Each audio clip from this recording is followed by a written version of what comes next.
Assalamu alaikum ɗalibi ɗaliba ko kuma ce ɗalibai ya danganci wa ke kallo da sauraro a daidai wannan lokaci. Barka da zuwa malamingida.com kuma ina ma kowa da kowa barka da shigowa sabon shekara wato 2026.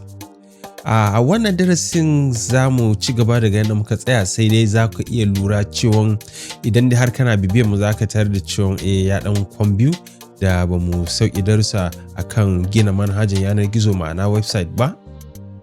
To a dalilin shine akwai wasu shirye-shirye da muke a bayan fage, kuma hakan ya zo daidai da darasin da nake so mu yi a daidai wannan lokaci.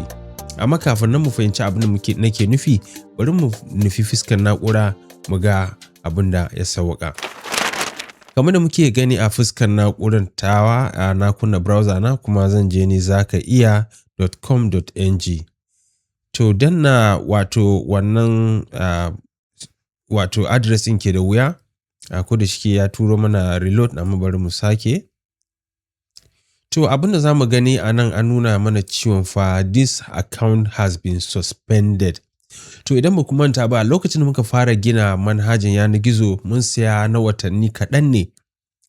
To wannan domin in daɗa bayyana muku dalla-dalla ba tare da na sa ka a cikin wani take wanda dai ka shiga cikin duhu ba.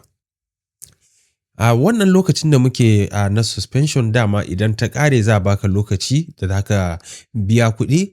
Idan baka biya kuɗin wannan sunan ba, to in ya kai lokacin da aka ƙayyade na suspension, to sai a sake zaka.com.ng a kasuwa domin duk wanda yake so ya saya ya saya.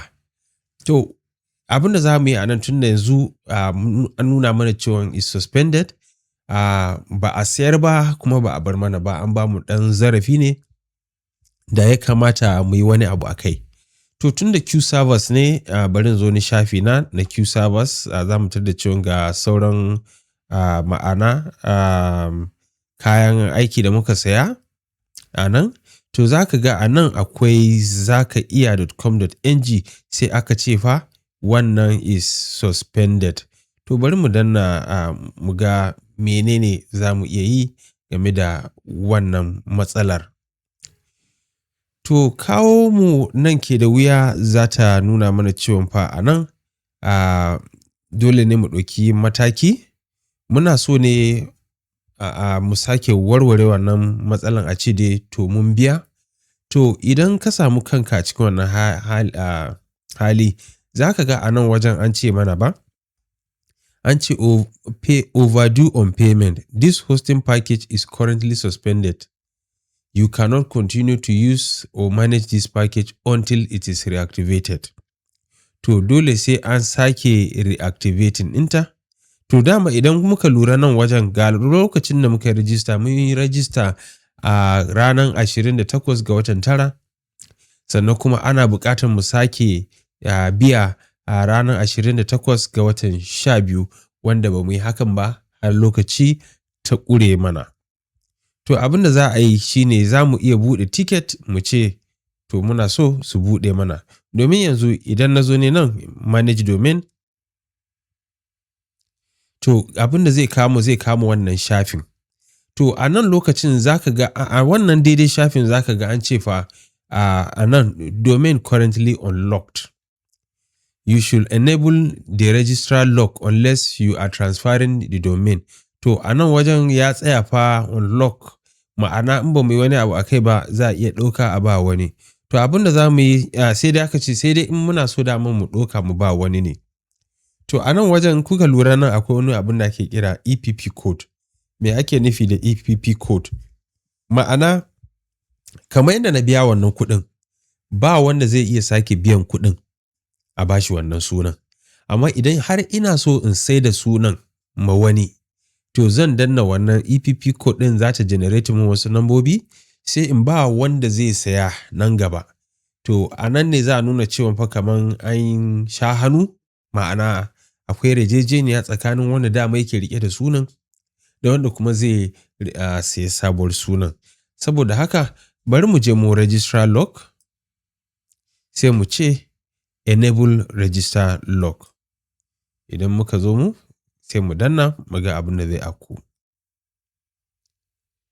To kamar da muke gani wato wannan mun canza changes akan ita register lock, wato ya nuna cewan muna tare kuma ba abin da zai faru da sunan namu, kuma ma'ana muna son wannan sunan. To yanzu abin da za mu yi a nan shine a duk lokacin da ka kai wannan sashin, dama idan dai ba ma under suspension za ka iya kawai biyan kuɗi kawai ka ci gaba da gashi. Dalilin da yasa muke so mu biya wannan suspension ɗin, saboda duk aikin da muka yi ɗin nan idan har ya watse to da hosting ɗin da komai ma zai iya watsewa. Saboda haka abin da za ka yi shine za ka buɗe tiketi. Tiketi shine wato za ka bayyana wa su nqservers.net cewa fa to ga halin da na shiga kuma ina so a buɗe min wannan sunan, ina shirya yanzu ina so in biya. Abin da ya sa kuma nake gaya maka wannan ko kuma gaya muku wannan shine kada kuma ku sake har ka zo ka shiga wannan halin. Don kuwa gina website daban take da kuma gyaranta. Kuma duk abin da aka ce an lalata ta to kafin a gyara yana ɗaukar lokaci. Saboda haka sai mu zo mu ce bari na ɗauki wannan sai in highlighting, sai na ce copy, sai na zo ni ticket. Idan muka zo mu nan za mu ga inda aka ce open ticket. Ma'ana muna son abin da muna son Q servers su mana wani abu. To kamar da muke iya gani a nan suna da wato sashi uku. Nan wato an ce sales, sashin sayayya, wannan sashin technical idan akwai wani matsala na musamman, sannan wannan kuma in ka duba ka ga cewa akwai wani yana so ya yi wani abin da bai kamata ba, kana so ka kai ƙara da sauransu, sai ka bayyana musu a nan. To amma abin da ya shafe mu abu na sales ne, kuma muna so mu biya kuɗi domin a warware mana matsalar ita domain name ɗinmu da hosting ɗinmu da aka yi suspending. Sai mu zo sai mu ce sales.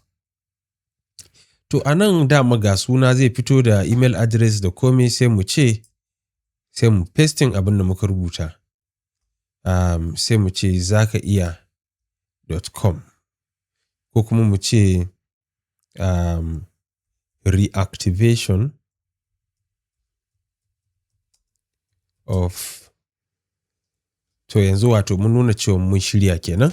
Sai mu ce dear Q servers support team, good day. We kindly request for reactivation of the domain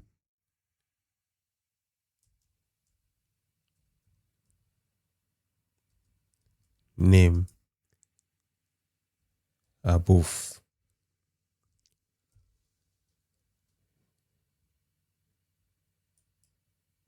Shikenan, sai na zo ni nan sai na ce thank you.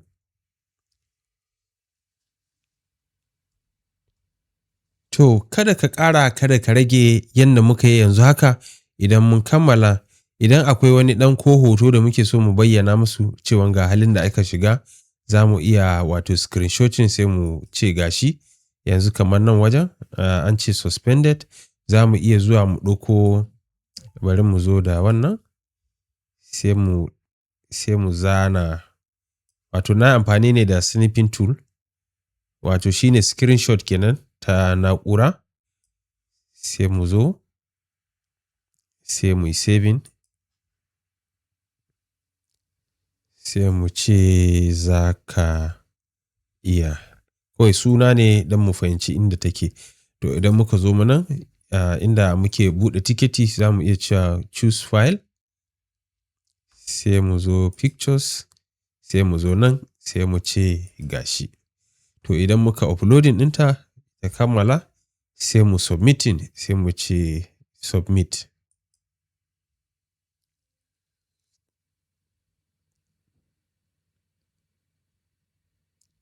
To shi kenan yadda muka tura wannan su da su samu wato wannan saƙon namu kuma sai su ce mana to fa in kun shirya ku biya. To bari mu saurare su. A wani darasin za mu ci gaba daga yadda muka tsaya. Muddin sun turo mana wannan wasiƙan za mu biya sannan mu ci gaba daga inda muka tsaya. To a madadin kowa da kowa da ke malamingida.com muna cewa mun gode da zarafin da kuka bani kika bani ko kuma ka bani domin mu koyar da ku a daidai wannan lokaci.